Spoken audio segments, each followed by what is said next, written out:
നാമെല്ലാവരും പുതിയ രാജ്യമായി നമ്മുടെ ശരീരവും നമ്മുടെ മനസ്സും നമ്മുടെ ആത്മാവും നമ്മുടെ ഹൃദയവും ഒരുപോലെ ജീവിച്ചിരുന്നാലും വാങ്ങിപ്പോയാലും പുതിയ ഒരു ശരീരം ധരിച്ചുകൊണ്ട് വാതിലടച്ചിലേക്ക് കർത്താവ് വന്നതുപോലെ നമുക്കും വരുവാൻ തക്കവന്നുള്ള ശരീരത്തിലേക്ക് മാറും എന്നുള്ളതുകൊണ്ട് ഈ ശരീരം നാം കാത്തുസൂക്ഷിക്കണം. ഇത് കാത്തുസൂക്ഷിക്കണം. പരിശുദ്ധ ശരീരത്തിൽ അനുഭവിച്ചുകൊണ്ടും പരിശുദ്ധ വചനവും ഉൾക്കൊണ്ടുകൊണ്ടും പരിശുദ്ധാത്മാവിൽ പരിക്രമം ചെയ്യുമ്പോൾ ലോകത്തിൽ ഇടപെടുന്ന നമ്മെ സംബന്ധിച്ചിടത്തോളം പെരുമാറ്റത്തിൻ്റെ നിയമമുണ്ട് എന്ന് നാം മനസ്സിലാക്കണം. നോമ്പ് വിടുകയാണ്. പെരുമാറ്റത്തിൻ്റെ നിയമത്തിനപ്പുറത്ത് നമ്മുടെ ശരീരമോ മനസ്സോ ആത്മാവോ ഹൃദയമോ സഞ്ചരിക്കരുത്. ദൈവത്തിൻ്റെ ആത്മാവ് നമ്മെ നയിക്കട്ടെ.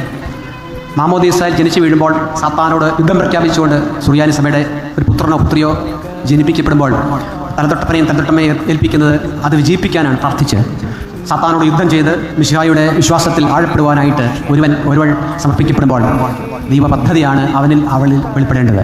പഴയ നിയമ ഇസ്രായേൽ പറയും ഞങ്ങൾ ദൈവജനമാണ്. പുതിയ നിയമ ഇസ്രായേൽ പറയാനാകുമോ ഞങ്ങൾ ദൈവത്തിൻ്റെ ജനമാണ്. മറ്റുള്ളവരെങ്ങനെയാണെന്ന് ഞങ്ങൾക്കറിയില്ല. ആ ദൈവജനം എന്നുള്ള ബോധ്യത്തിൽ ദൈവജനത്തിൻ്റെ ശത്രുവായ പാപചിത മലാഖമാരായ പിശാചുക്കളുടെ പ്രവർത്തനങ്ങൾ അത് ശക്തിപ്പെട്ടു വരുന്നതായി നാം മനസ്സിലാക്കുകയും